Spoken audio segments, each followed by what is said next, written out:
This is Rock Talk with Mitch Lafon. Mitch Lafon. Welcome to this episode of Rock Talk with Mitch Lafon. Joining me today on the phone, it is from the great new wave of British heavy metal band Diamond Head, guitarist Brian Tatler. And quite possibly, without the Lightning to the Nations album in 1980, we may not have had Metallica the way we know Metallica. I know. That is a big statement, but I'm gonna say that a young Lars Ulrich was so impressed and enamored with Diamond Head that it fueled his passion for music and it fueled his desire to be in Metallica. And of course, they have covered almost every song on that album. They in fact they have so many covers from that album. They should just re-record the entire album.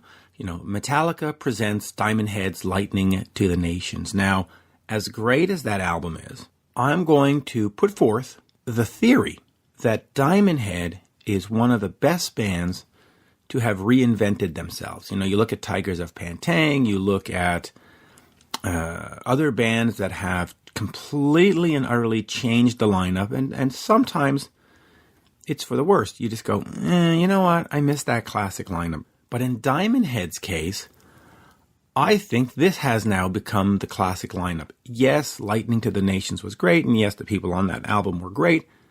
But what they're doing these days with new singer Rasmus, the last album in 2016, Diamond Head, the new album this year, the Coffin Train, they are sounding better.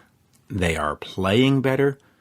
The production's better, but of course, 2019 production versus 1980 production, it's kind of easy to be better in that case. And if you're not better, just give up. If almost 40 years on your production is not better, retire.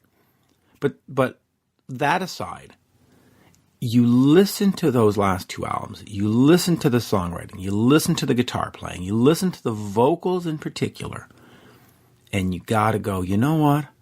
This band now has a new classic lineup. It is a much, much better band. Now, I love getting Brian on the phone. He is just a great conversationalist. He gives you great answers. It's just absolutely...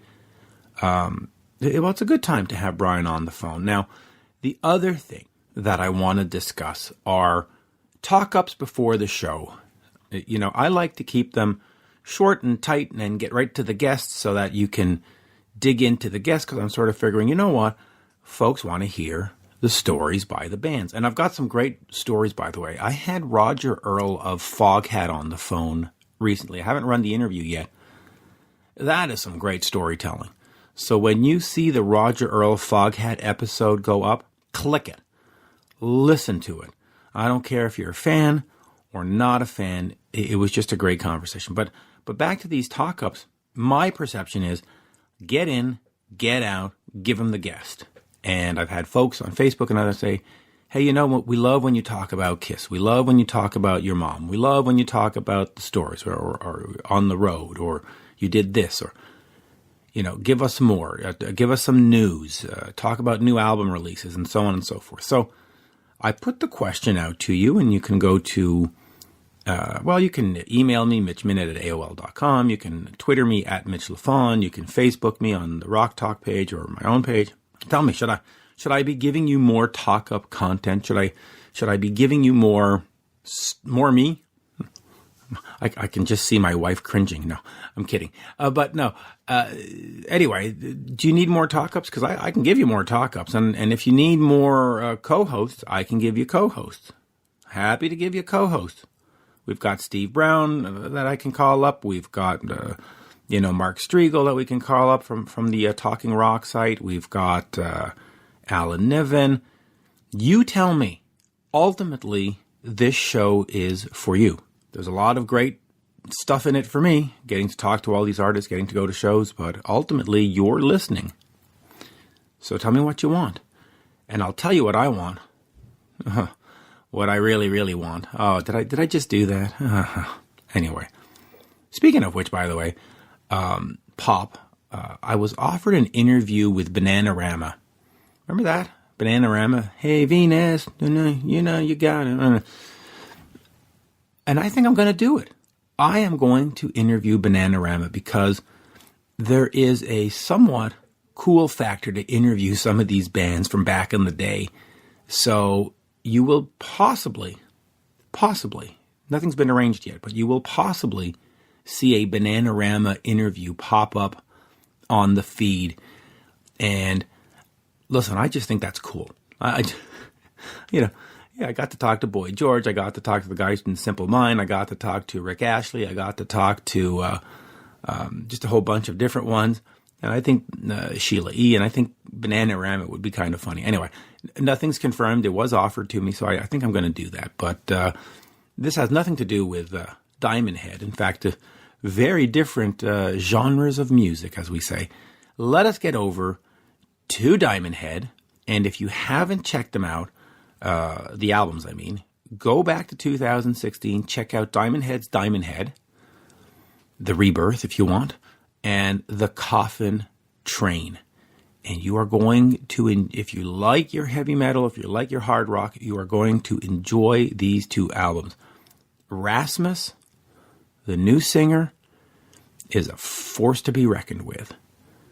And speaking of forces to be reckoned with, here is the one, the only, and yes, for you, Steve Brown, the mighty guitarist, Brian Tatler. We are speaking with Diamond Head's Brian Tatler. The new album is The Coffin Train, and it sounds absolutely spectacular, quite frankly, much like the 2016 Diamond Head album. Brian, un plaisir, pleasure to speak to you. Yeah, pleasure to speak to you, Mitch. Again, we've met a couple of times over the years, and it's always a pleasure. Thanks for inviting me. Absolutely, and we have, of course, met one time at Heavy Montreal in 2011, I guess, and the 2020 edition is coming up in July of 2020, and it is due time that Diamond Head gets a new invite. I will make sure that happens. Thank you. Yeah, I'd love to do it again. It was a fantastic event for us in 2011, one of the best run festivals I've ever been to. So we had a great time. We did that one, and then we did Heavy TO or vice versa. But what a great festival! I'd love to do it again. Yeah, and unfortunately, Heavy TO or Heavy Toronto has disappeared, but Heavy Montreal goes on. But let's talk about this new album, The Coffin Train. Now, for folks listening, Brian and I have done many interviews over the year, and we've done the entire sort of history of the band and. So this time I want to sort of focus as much as possible on the new album, but also the new lineup. Talk to me about putting together this new lineup with Rasmus and the other guys. Yep. I know that you had a couple of singers come in and out before you got to Rasmus, but he really sort of, to me, defines the band now, or certainly the modern era of the band. What were you looking for in a singer? And because you had to find a replacement, because he's not the guy that was at Heavy Montreal 2011, for example, was it just, let me just find anybody, or were you looking for something particular in a voice? Because, man, he's good. Yes, he is good. I'm really happy with Raz. I think he's a fantastic singer and a great writer. We've written the album together, really pleasure to work with. And, I think, Nick, our last singer, who did Heavy MTL in 2011, emigrated to Brisbane in 2008. So eventually we had to replace Nick. It became too expensive and complicated to fly him backwards and forwards from Brisbane. And so we just held some auditions, and I got recommended Raz by a friend of a friend who said they'd both been to university in London, and Raz had studied vocals and vocal performance and all kinds of styles of singing. Like he said, he studied jazz and rock and pop and blues and whatever.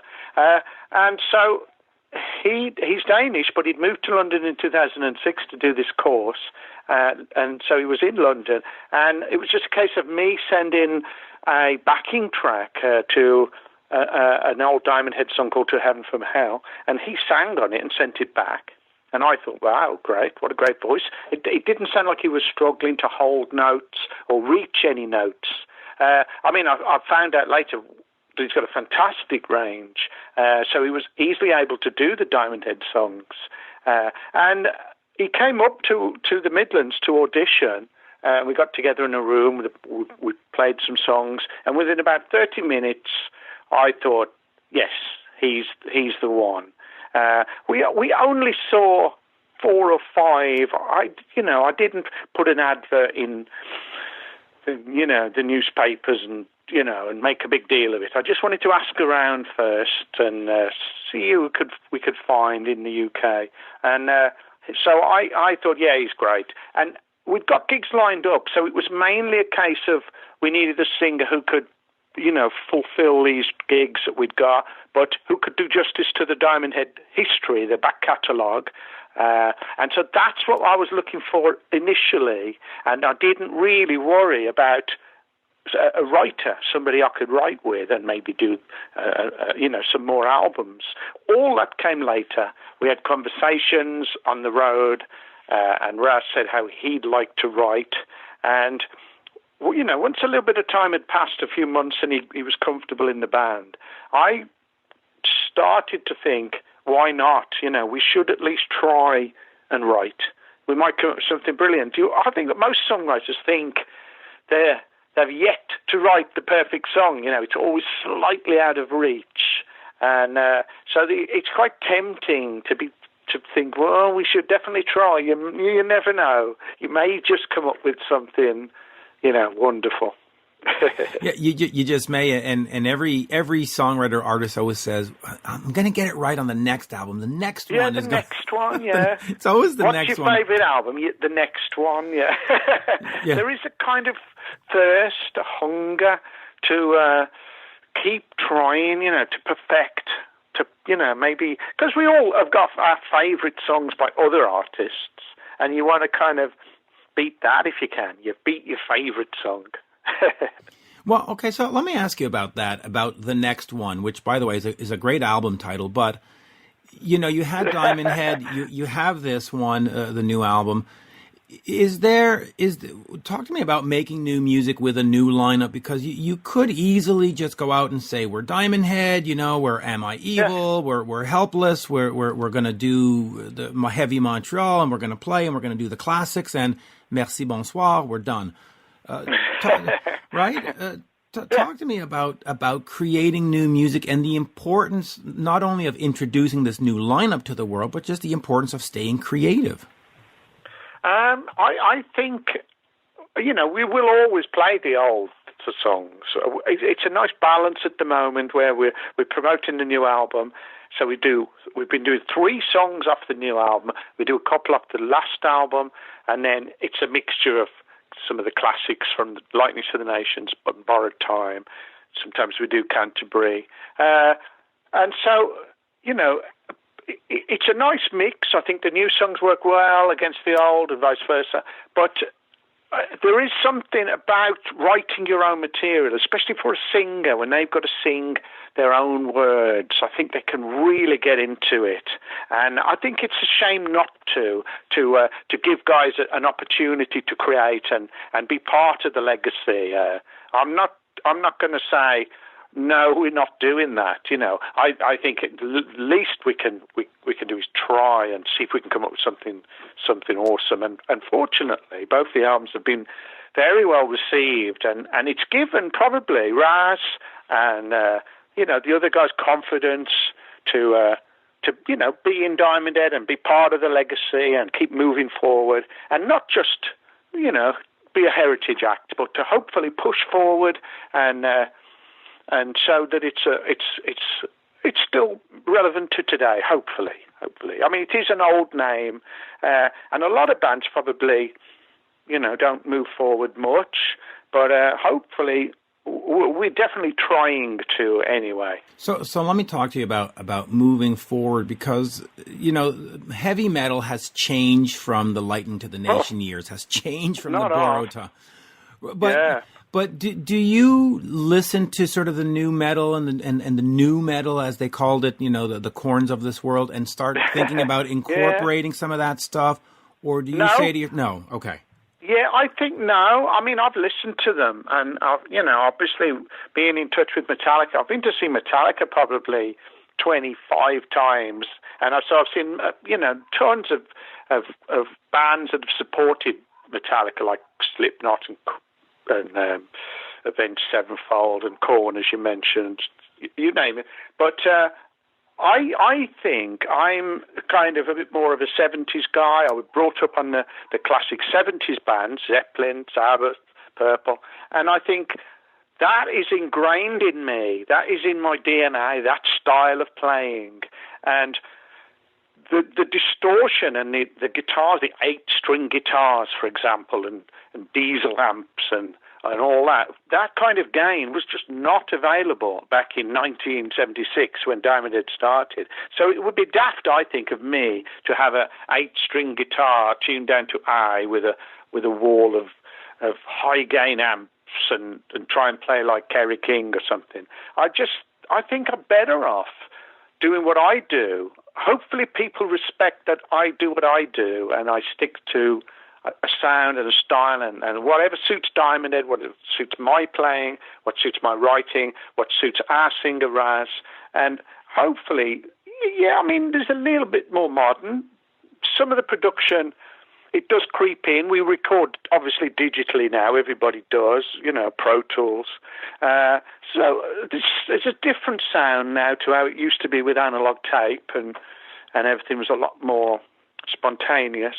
But I try to avoid sounding like very modern bands. I just don't think I should be chasing them in a way. I think Diamond Head's got a style, and I do my best to try and stick to that style and just progress it a little bit rather than change direction. I think that therein lies madness. And we've had a discussion about that style change in the past, from Lightning to Borrowed to Canterbury. There was certainly a progression. Well, in fact, talk to me a little bit about that period and that progression, because you look at bands and people always go, "What are you talking about?" But you look at Madonna or U2, and they can do whatever, and they call it progression and stuff. And then you look at a Kiss or a Metallica, and they do something else, and they go, "Oh my God, it's not the classic sound. What are you doing?" Talk to me about that. I think with the Diamond Head thing, or the first 3 albums, are all fairly different to one another. And I think, in hindsight, that's a slight mistake. I think you need to build your fan base a little more before experimenting to that degree. And it's okay if you're big. If you're Queen, you can try different things. If you're U2, as you mentioned, Zeppelin had different ideas and styles. But they're already huge. And if a whole swathe of their fans don't like the new album, it's not the end of the world for them, because it's still going to sell millions of copies. Whereas in Diamond Head's case, we weren't in that bracket of selling millions of copies. So a lot of our initial fans probably walked away from Canterbury and thought, "Oh, this is not what we want. You've changed direction here." And in hindsight, I think we did progress too quickly, and it's a shame because after that third album, Canterbury, we were dropped by the label, and it's been an uphill battle ever since. But I'm still smiling. Yeah, and still doing good. But also talk to me a little bit about the progress of the band, because it's 80, 82, 83, and then Death and Progress is 93, and then All Will Be Revealed is 2005. Why were you not more active in keeping the band recording and touring? And why not a 95 and a 97 and a 2001? I don't know. I can only, at the time, I think, when the band was split, we split in 85 when we kind of run out of money. The other band members were all on a wage by this point and disappeared to find another paid gig. So that left just me and Sean. And I think we just took a break from each other, really. Rather than kind of doggedly just say, right, we're going to go back to the clubs and the colleges and start all over again and try and get a record deal. I think we were kind of taking a break from each other. I started working in the studio. Sean started on a solo project that became an album called Notorious. And then we got back together in 1990. And the album Death in Progress didn't come out till 93, so we spent almost 2 years on and off working on that album. So that was a tough album to make. And then again we stopped again for all kinds of reasons. And it is a shame. I mean, in hindsight, it looks easy from the outside. You should have just got another manager. You should have just made another record.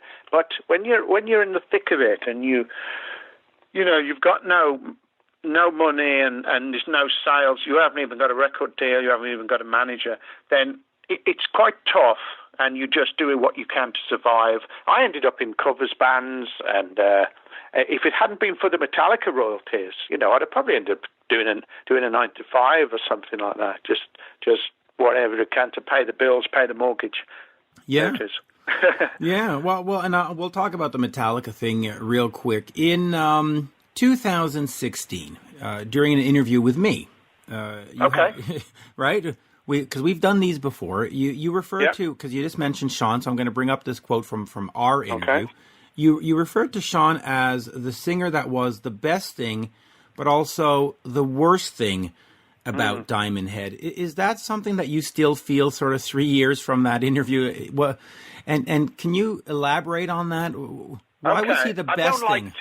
I don't like to drag too much doom and gloom into Diamond Head, but yes, Sean was super talented, but he was very difficult to work with, and he became kind of fixated on, he only wanted his mom to manage the band, and in the end, that caused the label to drop us because they wanted us to bring in outside management. And then after that, it just fell apart. There was nobody forcing it to continue. There was no label. There was no, as I say, there was no sales or anything to sit back on. And Sean's mom had never managed a band before, and she never managed a band afterwards. It wasn't like she was good at it or anything. So it just ground to a halt. And so I think if Sean would have been a bit more open to suggestion and we would have been a bit more ambitious. We never went over to the US. We never toured the US. There was one time we were offered a tour, but I think Sean didn't want to do it or something because he wanted his entourage. He wanted his mom and his girlfriend and his brother and his hairdresser, and all sorts of problems came up which would make the thing so expensive that it was unaffordable. So we didn't do it, and we never went. So the first time Diamond had set foot in the US was in 2002. So we missed 20 years when we could have been rocking Rocking in the free world. Well, you know what? And I see that with a lot of UK-based bands. You look at Thunder, or European bands. You look at Thunder, you look at Gothard, you look at Status Quo. There just seems to not be, or they didn't work the American market properly. Does that come down to management? What is it? Management that didn't get you here? Is it the band that was reluctant? And ultimately, but it wasn't me. It definitely wasn't me, and it wouldn't have been Colin and Duncan. It was either Sean or it was Sean, the people around Sean. Because at the end of the day, Sean became the figurehead. You know, he had his mom, and the management was based at his house, and every decision ended up going through Sean. So if Sean didn't want to do it, it wouldn't get done. And as I say, I think they came up with some unrealistic expectations of what a US tour was. You know, I mean, just to quote that story about the Police, where when they went over to the US, they toured in a van, the three guys and I think a driver who also probably was a roadie, and that's how the Police started in the US, and probably lots of bands have done that.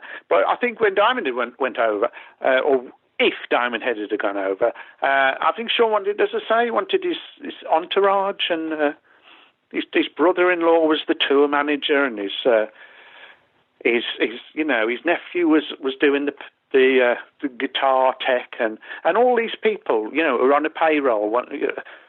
It was impossible for a band of our size to do anything like that. So we'd toured the UK over and over again, and we'd built up a bit of a road crew, and we got a tour bus, and we were fine, maybe touring England. But when it came to touring Europe and America, I think nobody had a clue how to do it, unless there was a load of money going to be thrown at you, and maybe the record label just didn't want to take that risk, and I don't blame them. Yeah, well, but the American market is more important. Let me move on just real quick to Death in Progress. You had Dave Mustaine on a track, and then about 10 years later, give or take, the math might not be precise, but I won't hold you to it. You won't hold. Yeah, you worked on a project with Dave Mustaine. Yeah. Whatever happened to that project, and what kind of project was it? Was it, and by that I mean, was it supposed to be something that was going to come out under the brand name Megadeth? Was it Diamond Head? No. Okay. Okay. Well, you remember he did an album called MD45? I do. Yes, so he did that, and then maybe a year later, we got in touch with each other, and he said about that album, and he said, I'd like to do another album like that, with some, yourself, and he named a couple of other players, and I thought, that sounds fantastic, I'm up for that. So I started writing material, and I would send stuff over, and he'd say, yep, I like that, and I don't like that, and I like this. And on it went for maybe a year or so, and every now and again he'd apologise and say, I'm ever so busy, I'm doing the Megadeth album, and this, that, and the other. And it seemed to, drag on a little. And eventually he said, I'm not going to be able to do it. He said, do you remember he hurt his arm? He went to sleep on his arm. I do. Yeah, and so he couldn't play guitar anymore. He sold all his gear. Megadeth stopped playing. That was the end of it. So he couldn't do our project either. So I just thought, oh, okay, that's life. And then I thought, well, one good thing is it forced me to write some songs. So I had about 30-odd song ideas that I wouldn't have done otherwise had I not had this opportunity. I had a fantastic reason to get my finger out and start writing. And so some of these songs I've used on various albums that I've done since. And so that's the good thing that I took from that negative. And we stayed friends, and Megadeth offered us a support tour in 2005. We did 22 dates all across Europe, opening for Megadeth. So Dave did us a favour in the end, a return, favour, and that went really well. And it's all good. It's all good. Yeah, it's all good. And I'll ask you this, which is But when you heard the news of Dave having throat cancer, that sort of shook me to the core. How did that affect you? Yeah. It shakes you, right? Yeah, it's a shock. I didn't see that coming at all. It was just out the blue, wasn't it? I think for everybody, we just saw that picture and the news, and oh dear, oh poor old Dave. I mean, I've had cancer in my family. I lost my sister to it, and my brother's got it at the moment.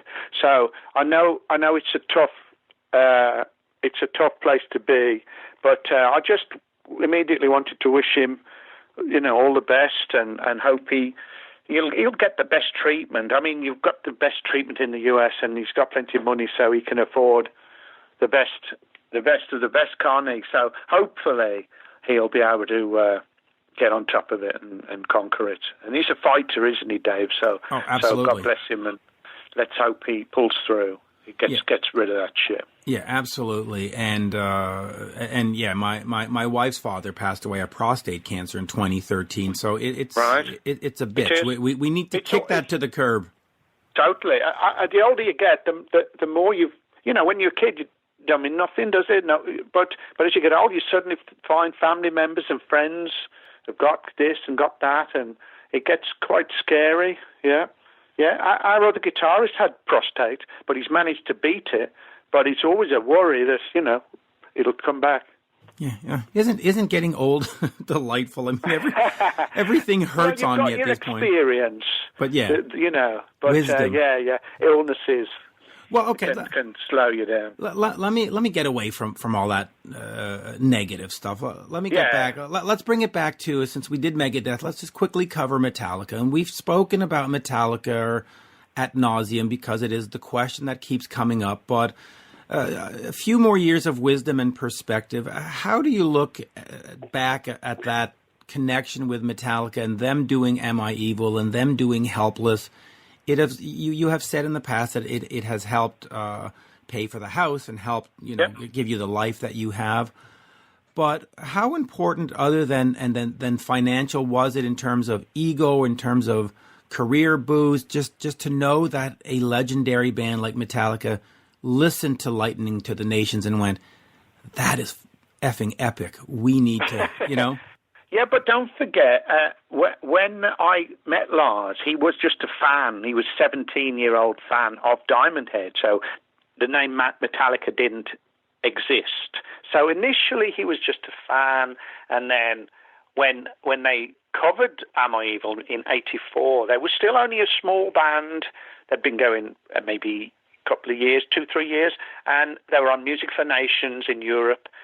So this was a B-side of Creeping Death, 12-inch single, and I still didn't think, oh, brilliant, I was just flattered that a band had covered a Diamond Head song, because that was the first time it had ever been done. I'd never heard a band cover one of my songs before, and it happened to be Metallica, so I suppose that's very lucky, and the stars must have aligned for me right there. But at the time, as I say, I didn't think it was going to sell millions of copies or anything. I didn't think Metallica were going to be the biggest metal band of all time. Who knew? So, as I say, I was just really flattered that they'd covered our song, and I thought it sounded really good, powerful, and they'd done a good, solid, tight version. But it didn't. I'm not an ego person. I don't have much of an ego. I just, as I say, I thought it was flattering. I thought it was great. It was still, to me, Lars's band have covered a Diamond Head song rather than Metallica have covered. Like now you go, oh wow. And then they covered another one, and then another, and another, and they've ended up covering 4. And so each time they covered a new one, it was even more amazing to me. And,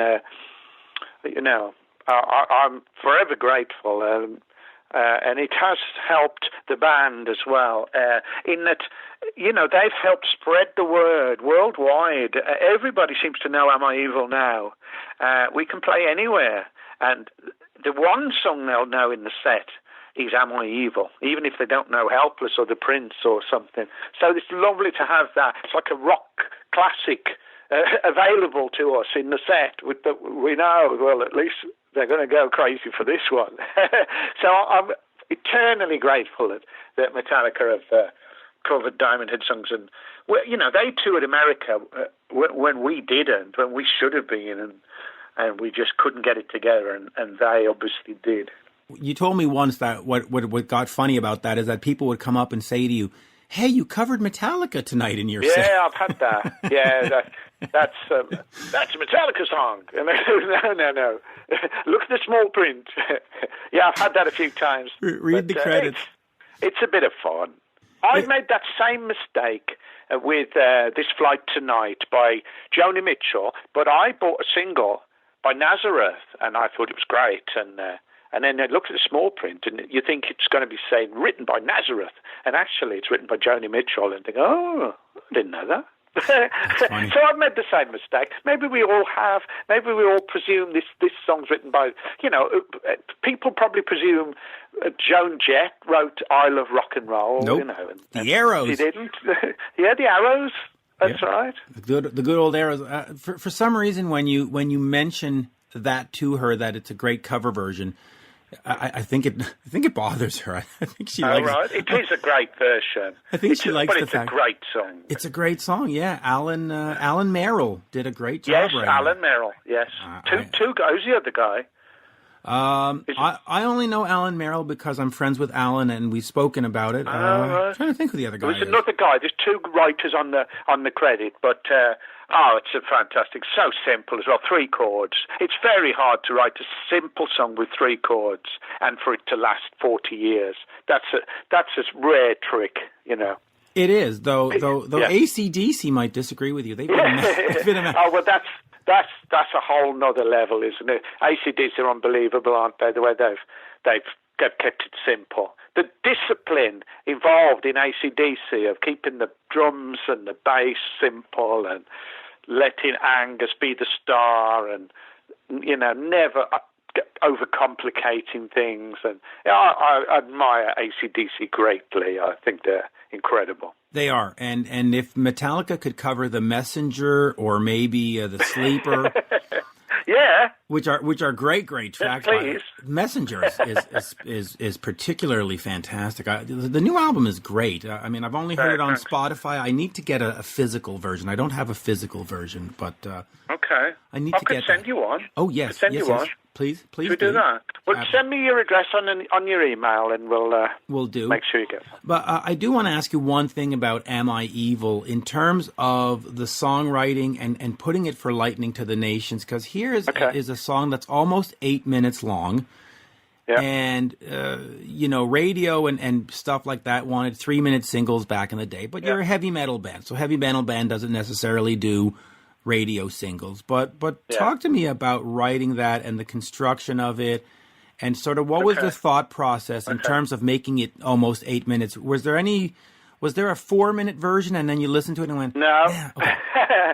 No, I mean, we didn't really want to write singles. I remember there was a sort of consciousness within the band where we didn't want to be, you know, on top of the pops and write singles and that.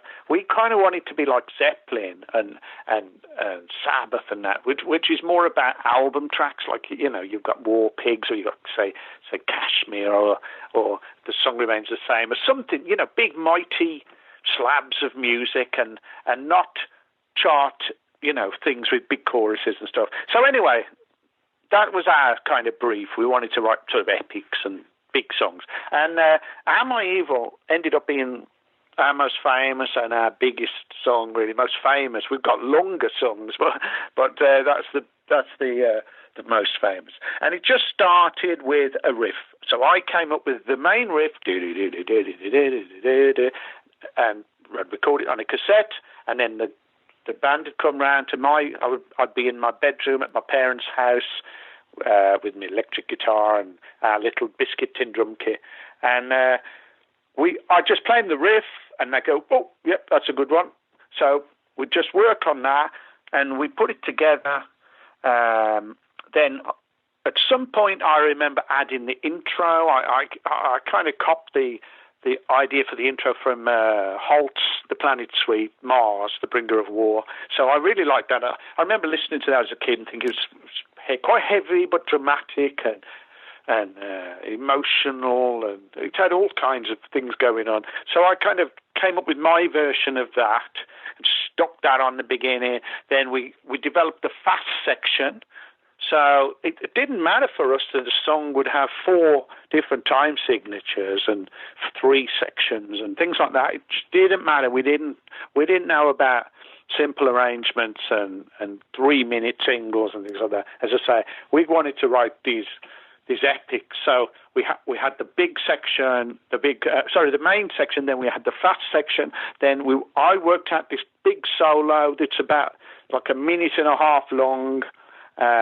And then, of course, it goes back into the main riff at the end of the song, which I don't know how I come up with that, but it's a great idea, and that always works really well. And there's all kinds of, there's even some little riffs in there that are just almost like thrown in just to get from one bit to another. And I don't know why we do things like that. It just seemed very natural at the time. We'd all be about 18, 19 years old when Am I Evils was written.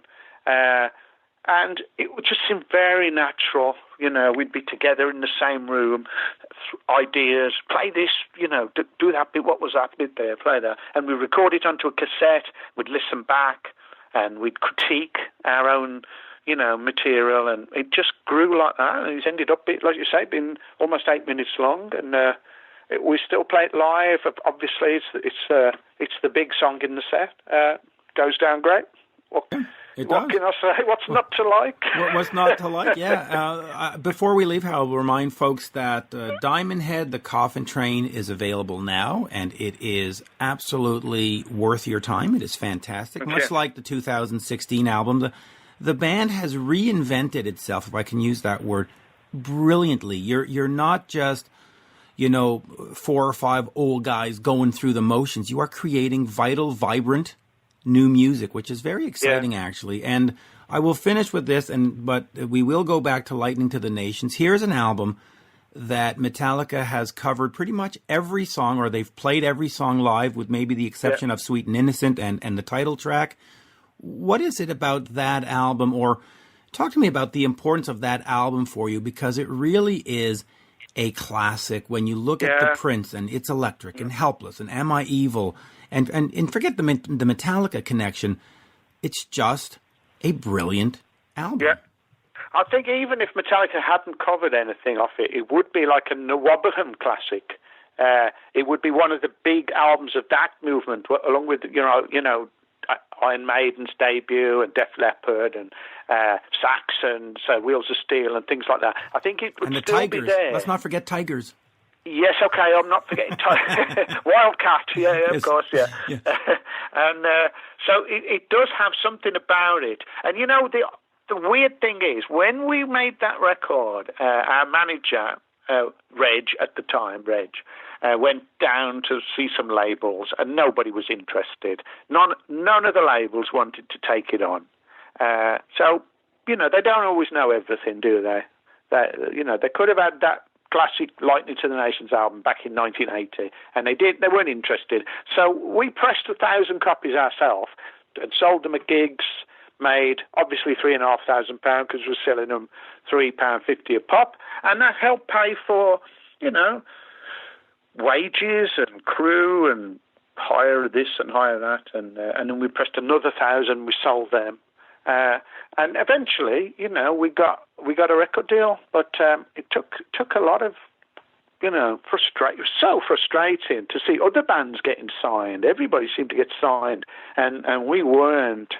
And it took us till January '82 to get signed, and that was quite a tough pill to swallow, that nobody wanted that album. And we thought it was great, and we thought, well, how can we do anything better than that? And so it was quite a tough time, that was. And I probably should know the answer to this, but those original sort of homemade press versions compared to the record company version, were the songs the same, or were they remixed and remastered and rethought and more guitar? No, they were the same. Okay. They were the same. When it's been re-released by Universal and High Voltage and High Roller and all kinds of people have put it out over the years, it's the same version. I've got the master tapes, the stereo master. I haven't got the 2-inch master, but they would just remaster it from that. So it's exactly, there's no remix. There is a remixed version, tell a lie, but that came in '86 on Metal Masters, and that's not very good. I mean, I was responsible partly for that, and in hindsight, it wasn't very good. Putting samples on and things and trying to make it sound a bit more modern, it didn't really work. So I learned my lesson there. But everybody really who's got it has probably got the original version, just remastered and made. That's all put onto CD. Yeah. Okay. Yeah. No, I was just curious between the ones that you were selling at gigs that you had self-pressed and I guess the Happy Face. Yeah, they're the same. All the Obviously, same. we did those on vinyl. This is pre-CD, so we did 2 pressings, one with a white label and one with a printed label, but it's still in a white sleeve. And people started calling it the White Album, but it's supposed to be Lightning to the Nations, but because of the white sleeve, people started calling it the White Album. So it's sort of also known as.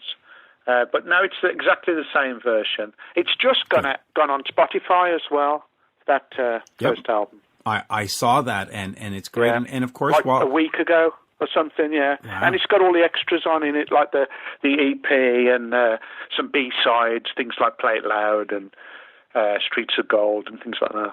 Yeah, the Castle Music release of what year was that? I can't remember. I can't remember. Actually, you know what? I'm going to look it up because I can't. Let's see. Castle Music Sanctuary 2000 seems to be somewhere around 2001. Yeah, sounds roughly. about right.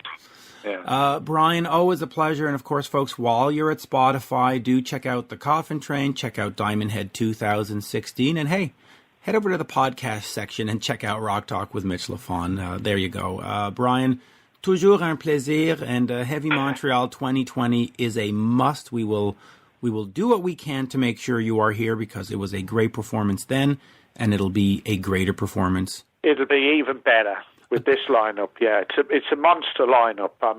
We did Wacken 2 weeks ago, and that was fantastic. So I know how good this band is now, and it'd be lovely to come over to Montreal again.